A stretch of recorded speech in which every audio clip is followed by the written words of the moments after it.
Bonjour à toutes, bonjour à tous. Avant de commencer cette vidéo, je voudrais déjà rendre hommage à la légende stéphanoise Salif Keita qui nous a quittés hier avant le match.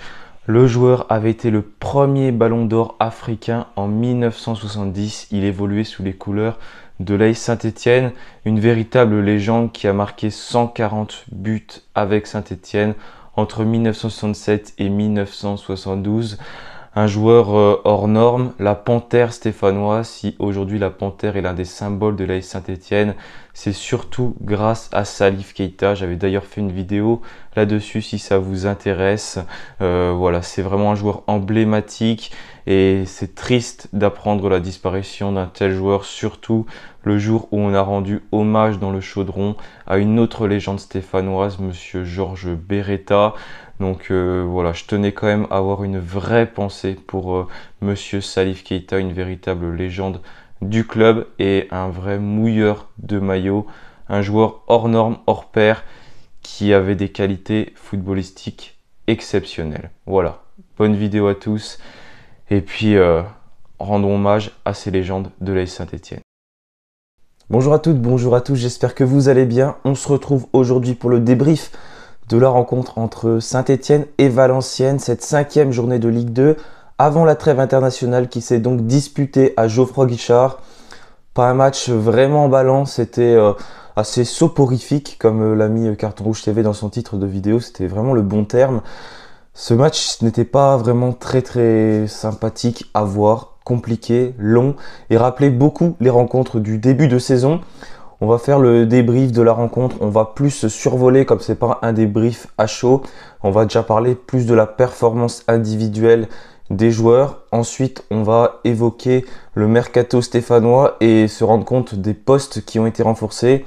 Et là, on a beaucoup perdu pour voir si l'équipe de Saint-Étienne est plus forte ou moins forte que la saison passée. Là, je pense qu'on a tous notre petite idée. Je voudrais évoquer le cas Laurent Batles. Est-ce que les joueurs ont lâché Laurent Batles? C'est une question qu'on peut logiquement se poser après ces piètres prestations de nos joueurs. Et puis voilà, on va conclure ce débrief ensuite, mais il y a déjà quand même pas mal de choses à dire malgré que le contenu soit assez pauvre.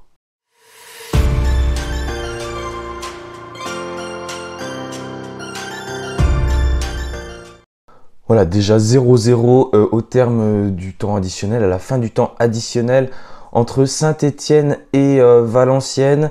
Match compliqué, difficile à regarder comme je l'ai évoqué. Très peu d'occasions, trop peu d'occasions, il y en a quand même eu quelques-unes. La composition de base de Laurent Batles était comme d'habitude un 3-5-2. On a pu voir les nouvelles recrues, notamment avec Florian Tardieu qui a quand même fait un match plutôt intéressant. J'ai bien aimé la partie de Florian Tardieu. On en reparlera dans les performances individuelles.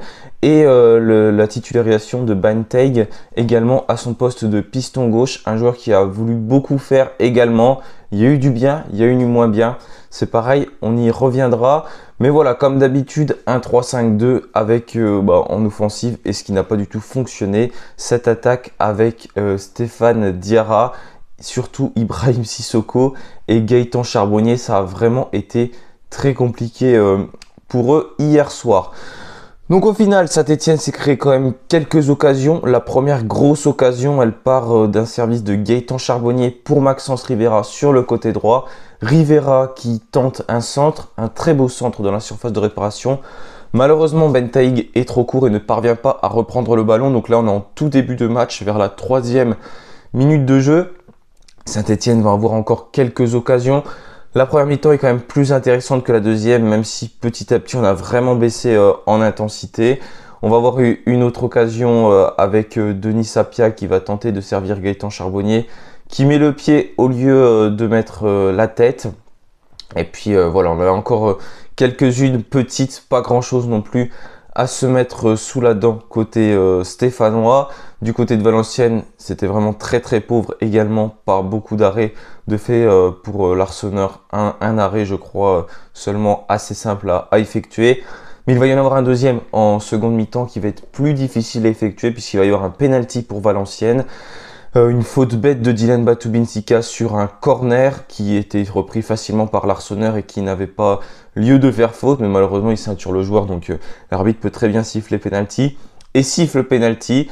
Mais Gauthier Larsonneur sort le grand jeu, la parade qu'il faut, et franchement magnifique arrêt de Gauthier Larsonneur qui me fait un peu penser à la parade du gardien d'Annecy lors du dernier match. Cette fois c'était de l'autre côté.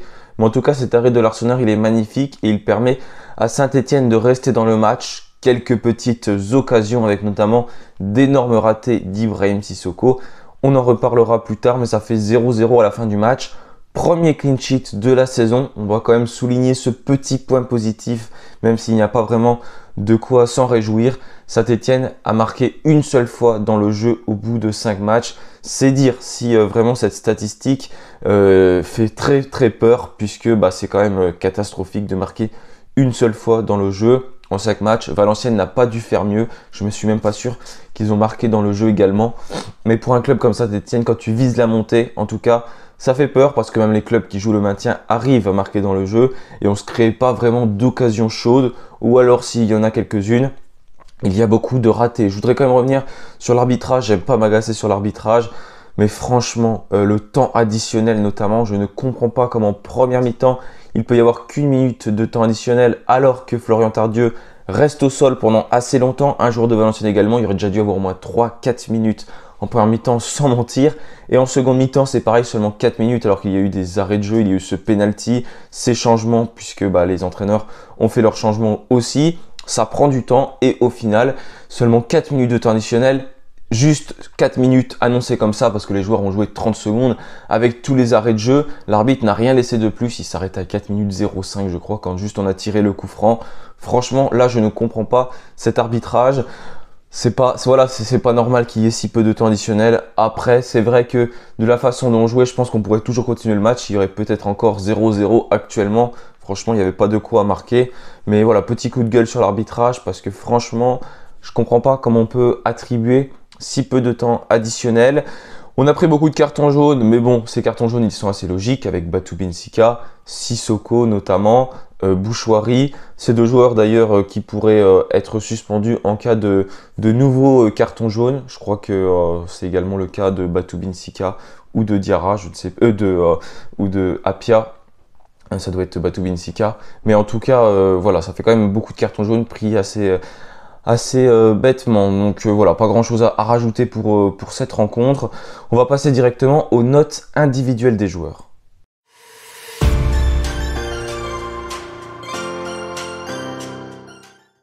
Bon déjà finalement c'était bien Denis Sapia qui est sous la menace d'une suspension avec Benjamin Bouchoirie et Ibrahim Sissoko.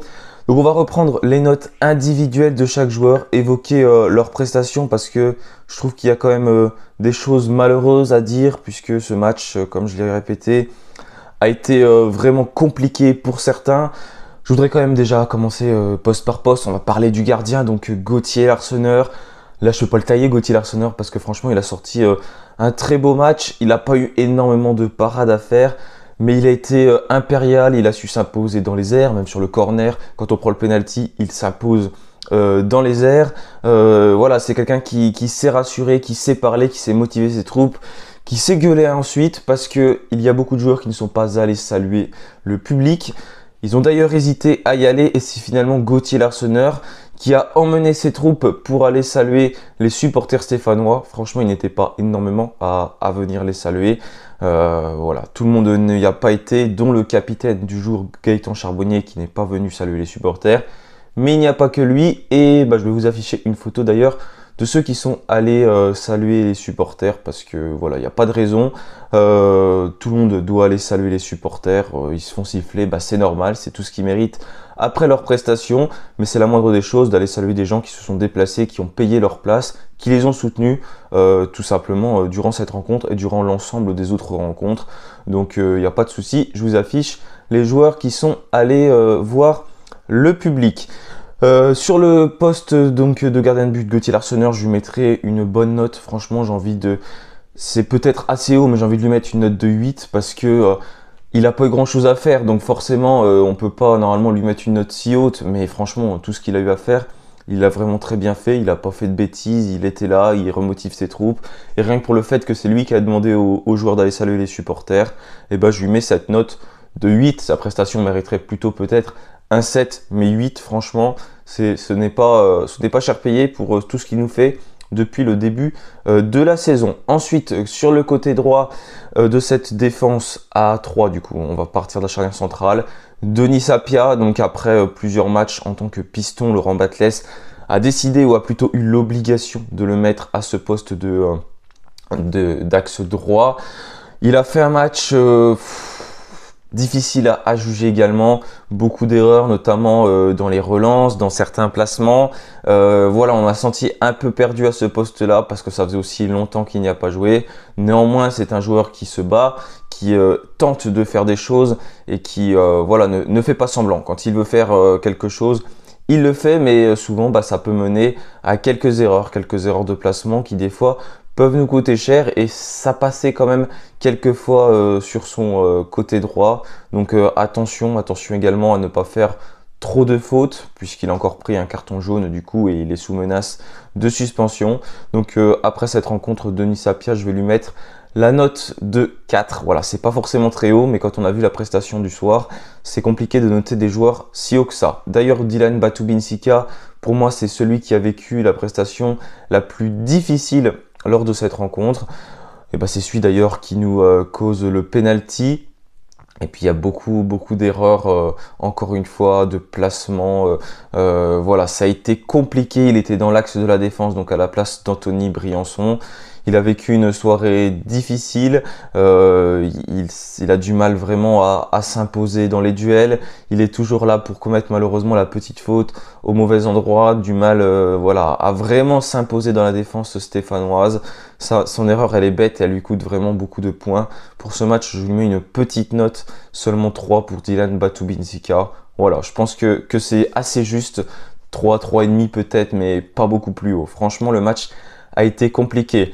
Un joueur qui confirme et qui est important dans ce système, c'est Léo Petro. Léo Petro, il fait pas de bruit, mais il est toujours présent lors des rencontres, toujours là pour intervenir, notamment dans les tacles, pour gagner des duels. Un joueur qui sait bien se placer, qui sait bien défendre également avec son pied gauche et qui donne du fil à retordre souvent à ses adversaires. Et là, ça a été encore le cas hier soir. Quelquefois, il aurait peut-être pu monter un peu plus. On a vu des joueurs comme Gaëtan Charbonnier notamment qui lui ont demandé de monter. Mais après, il n'ose pas trop parce que je pense qu'il a peur que la défense s'expose quand il voit comment c'est compliqué pour nous. Léo Petro, il a livré un match plutôt bon, plutôt positif. Je peux pas lui mettre plus haut que ça, mais je lui mettrai une note de 5, 5,5 peut-être pour la prestation de Léo Petro. Au poste de numéro 6, c'était la nouvelle recrue. Il a fait beaucoup de passes vers l'avant et ça, c'est à souligner, des passes en profondeur.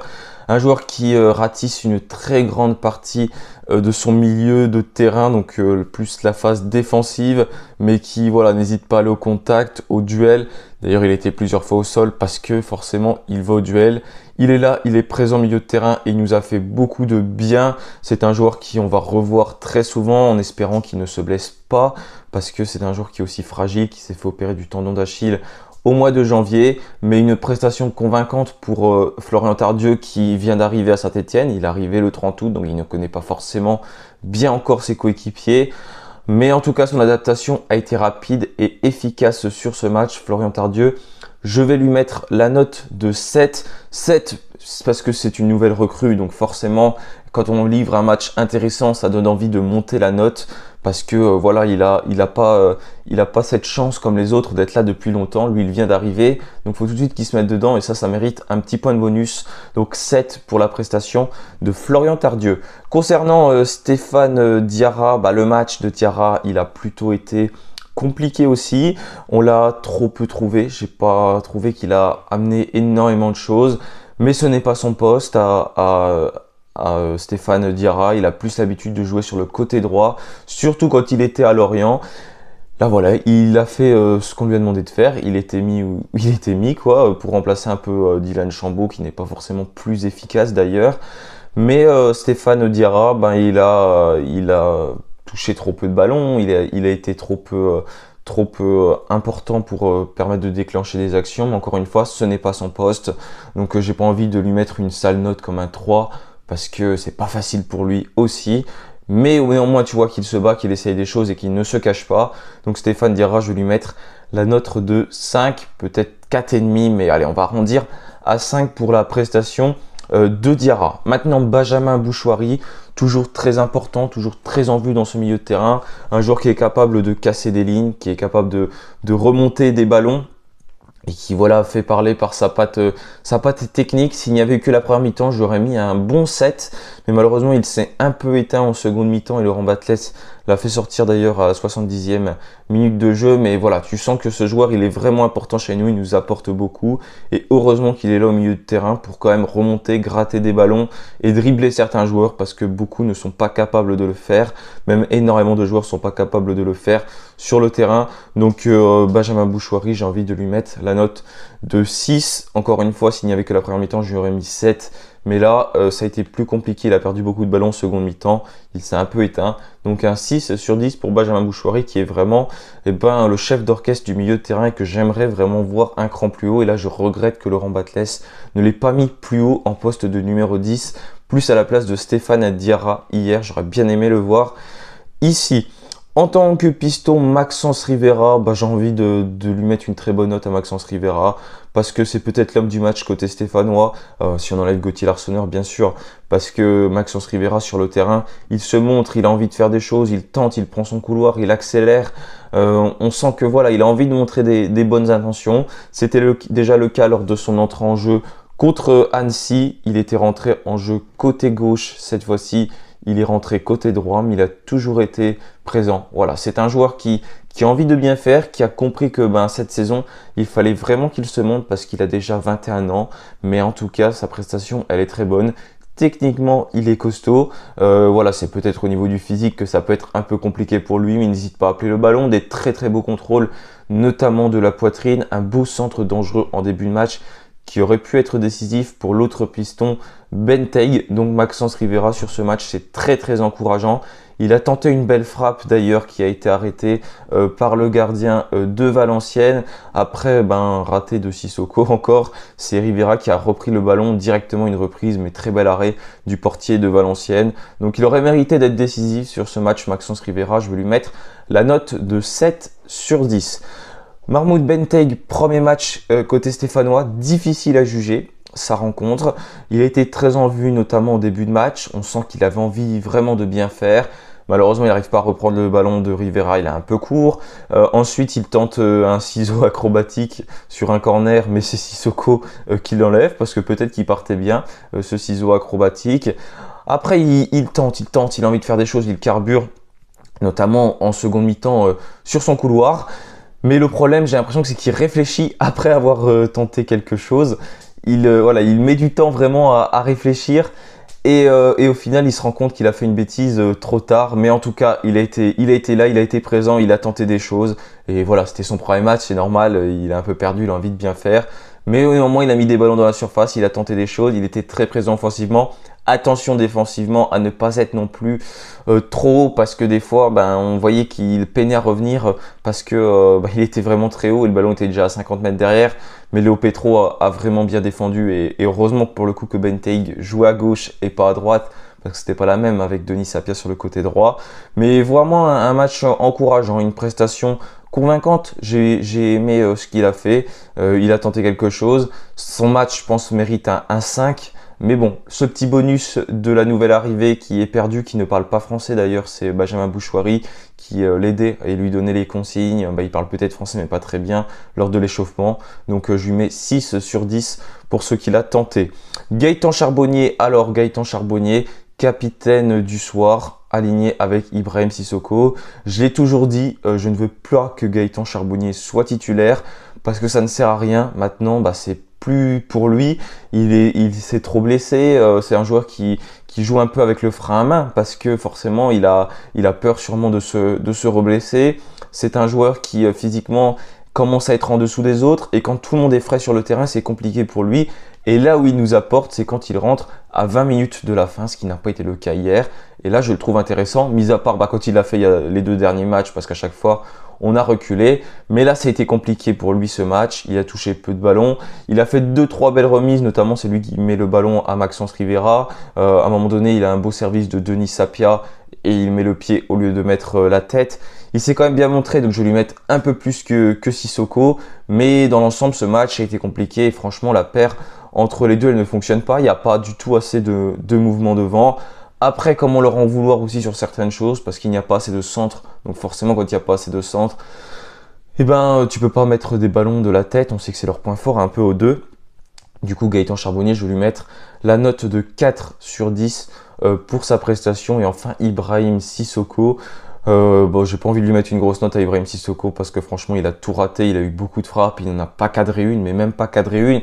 À un moment, c'est pareil. Il a été signalé hors jeu en première mi-temps. Même là, il n'a pas cadré sa frappe. En seconde mi-temps, il y en a beaucoup qui ont passé à côté, que ce soit du pied, de la tête, de n'importe quelle partie du corps. À chaque fois, ça passe à côté. Et le gardien de Valenciennes n'a pas eu à s'interposer sur une frappe d'Ibrahim Sissoko. Un match voilà, décevant. On attend autre chose de Sissoko. Et quand il ne marque pas, il n'est vraiment pas présent dans le jeu. Et c'était encore une fois vraiment très compliqué. Je trouve que voilà, c'est assez décevant ce que l'on voit. Et sachant que Ibrahim Awadji va sûrement revenir après la trêve internationale, avec Sissoko, ça ne fonctionnera pas, on l'a vu. Donc je me demande vraiment à quoi va servir Sissoko qui ne remplace vraiment pas Jean-Philippe Crasso. Mais on va y revenir. Donc Sissoko, allez, je vais pas être trop méchant avec lui, je vais lui mettre un 3 sur 10 parce que voilà, son match a été compliqué. Comme j'ai signalé, je voulais quand même noter aussi Laurent Batles, parce que Laurent Batles, il a été non présent sur cette rencontre. On l'a senti agacé plusieurs fois. Thomas Léonard, l'arbitre, est donc venu le voir pour le calmer un peu.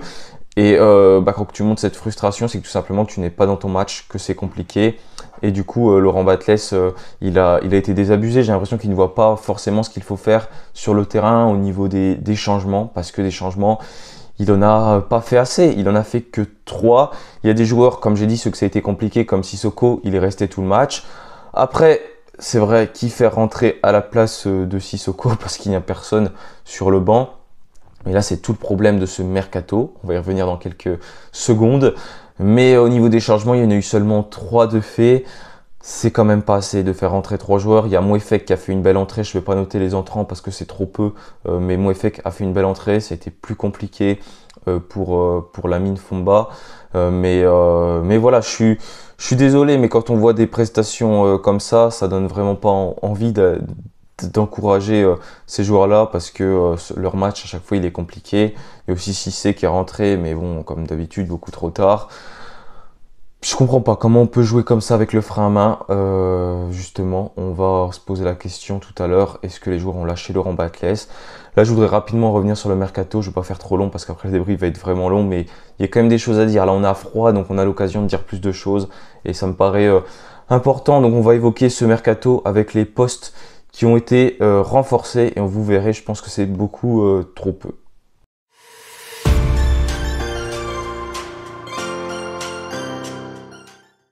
Alors, trop peu de postes ont été vraiment renforcés.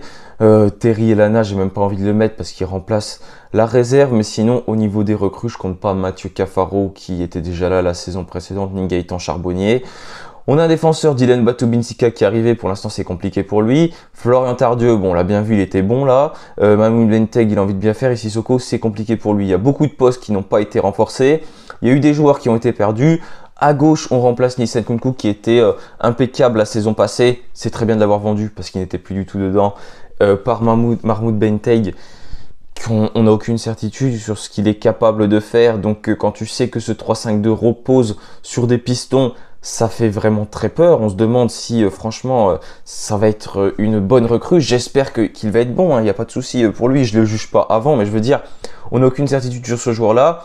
Et quand ton système repose sur des pistons, là, tu n'as personne. Voilà, tu recrutes un joueur qui vient de nulle part. Et si ce joueur se blesse, on n'a plus personne, tout simplement, pour mettre sur le côté gauche. Donc là, déjà, c'est compliqué. En défense, on était la pire défense presque du championnat la saison passée. 56, 57, 56 buts encaissés, je crois. Troisième pire défense, donc. Et du coup, tu te renforces pas en défense. Il y a Dylan Batobinsika qui vient, mais tu perds notamment Seydou Sow. Donc, est-ce qu'au final, tu gagnes? Franchement, je suis pas sûr. Sans compter que tu perds d'autres joueurs. C'était pas des joueurs qui jouaient plus parce qu'il a quand même joué beaucoup. Jimmy Giraudon qui est parti également. Surtout là, voilà, au niveau de la défense. Au final, tu n'y gagnes pas en recrutant, je pense, Dylan Batubinsika. Terry Lana, du coup, je le compte pas comme je vous ai dit, parce qu'il est là pour la réserve surtout. Côté gauche, bon, du coup, Nadé n'est pas parti, donc si Petro se blesse, t'as Nadé. Donc là, on peut dire qu'on n'est pas trop mal au niveau du côté gauche. Sur le milieu de terrain, eh ben, il aurait fallu dégraisser, mais pour l'instant, ce n'est pas fait. Attention, le mercato n'est pas fini dans tous les pays, notamment en Turquie, en Suisse, en Belgique, il y a encore quelques jours. Donc peut-être que des joueurs peuvent partir. Mais tu recrutes que Florian Tardieu et au final, bah, ça s'empile au milieu avec des joueurs comme Thomas Monconduit, comme Lamine Fomba. Il y en a beaucoup des joueurs au milieu, même des jeunes maintenant, Cherfol, Mathis Amougou. Et au final, tu n'as pas dégraissé cet effectif qui n'est pas mieux que la saison passée. Peut-être que tu gagnes quand même, on va dire, avec l'arrivée de Florian Tardieu s'il arrive à jouer. Mais en attendant, tu perds un joueur comme Louis Mouton qui pouvait être intéressant lors de ses entrées en jeu. Benjamin Bouchoirie est toujours là, donc ça c'est une chance pour nous. Mais au niveau de ce milieu, notamment le milieu défensif, on ne s'est pas amélioré. L'équipe n'est pas meilleure que l'année dernière. Sur le côté droit, eh ben, il n'y a personne. Sur le côté droit, voilà, juste Mathieu Cafaro qui est resté. Donc, tu gagnes pas parce que si Cafaro n'est pas là, eh ben, tu vois que ça peut être compliqué. Rivera fait un bon match, heureusement, parce que c'est un pari quand même de Laurent Batles, parce que là, il n'a aucune certitude sur Rivera. Heureusement qu'il a été bon et il va sûrement être retitularisé ou au moins rejouer des minutes de jeu. Là, c'est vraiment à lui de saisir sa chance et pour l'instant, il le fait très bien. Mais tu t'es pas renforcé. Au poste de numéro 10, on est cruellement en difficulté. Ça se voit, même l'année dernière, en deuxième partie de saison, c'était là où on pouvait s'améliorer. On l'a même pas fait au mercato estival. Voilà, parce que Diarra, on voit que ça va pas être une solution au poste de numéro 10. Dylan Chambaud, je trouve que c'est compliqué, qu'il ralentit beaucoup le jeu. Pourquoi pas faire monter Bouchoirie, mais du coup tu le perds plus bas dans le milieu de terrain. Voilà, compliqué, pas de renfort véritable. Et devant Sissoko qui remplace donc Crasso numériquement, je dis bien numériquement, parce que c'est pas du tout les mêmes profils de joueurs. Crasso va pouvoir conserver le ballon de haut but, faire des remises, redescendre, trouver des joueurs avec précision, être technique, ce qui est beaucoup moins le cas d'Ibrahim Sissoko. Et on le voit d'ailleurs, dans des matchs comme ça, c'est très compliqué pour lui. Crasso, à la limite, s'il n'avait pas de ballon l'année dernière en centre, ça le dérangeait pas parce que c'était pas forcément son point fort. Mais du coup, Sissoko, lui, il lui faut des ballons comme ça. S'il n'en a pas, c'est compliqué pour lui. Il sera vraiment très esselé. Et ça a été le cas hier, surtout en compagnie de Gaëtan Charbonnier. Donc voilà, pour ce mercato estival, qui n'a pas du tout été fructueux, je trouve que ça a été compliqué et que cette équipe, elle est beaucoup moins bonne que la saison passée. Parce que tu as perdu des joueurs comme Crasso, des joueurs comme Nkunku, comme Seydou Sow. Voilà, Seydou Sow était beaucoup critiqué, mais il était important l'année dernière. Il était souvent titulaire lorsqu'on remontait au classement. Et puis Nkunku et Crasso, bah, je vous les présente plus, vous savez très bien ce qu'ils valent. Et voilà, c'est des joueurs qu'on n'a plus aujourd'hui et qui manquent, ça se voit, et ça va être compliqué. On a beau mettre, je pense, le dispositif qu'on veut, on a beaucoup de lacunes dans cette équipe. Et ça s'est vraiment vérifié lors de ces 5 premiers matchs, alors qu'on n'a pas du tout affronté des cadors du championnat. Seulement 5 points pris sur 15 possibles. On va se poser une question, est-ce que les joueurs ont lâché Laurent Batles? Parce que franchement, quand je vois ça, bah, je m'y demande.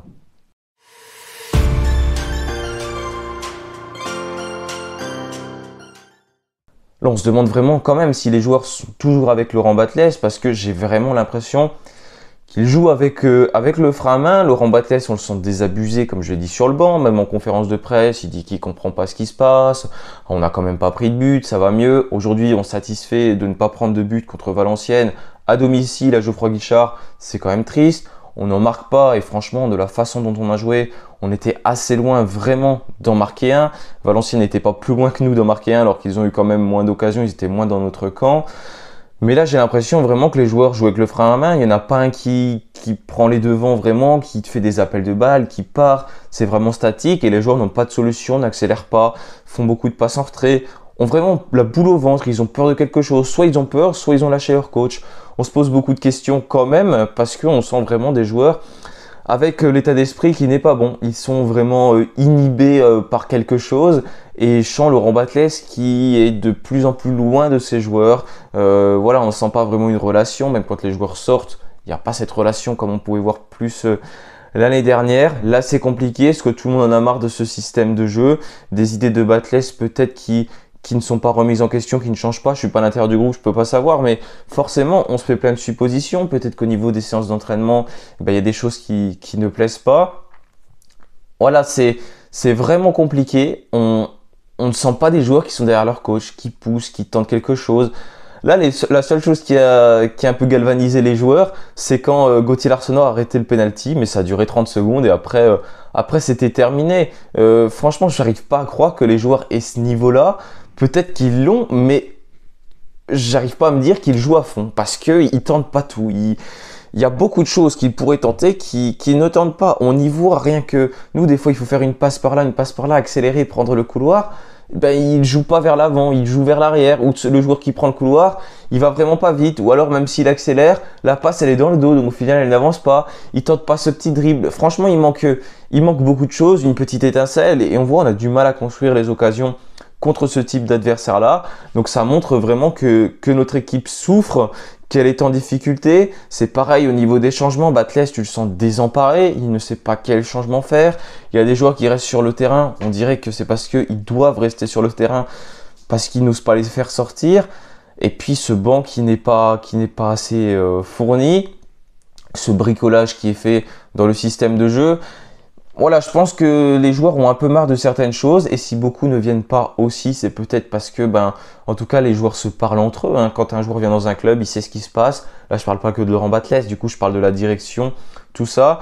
J'arrive à me poser des questions. Je suis pas pour personnellement virer Laurent Batles parce que je suis pas sûr que ça va accélérer les choses, que ça va mener à de meilleures choses. Mais vraiment, s'il y a une mésentente entre les joueurs et Batles, faut vraiment qu'il y ait une grosse explication, qu'il se passe quelque chose. Il faut que Laurent Batles arrive à se remettre en question et qu'il change ce système de jeu.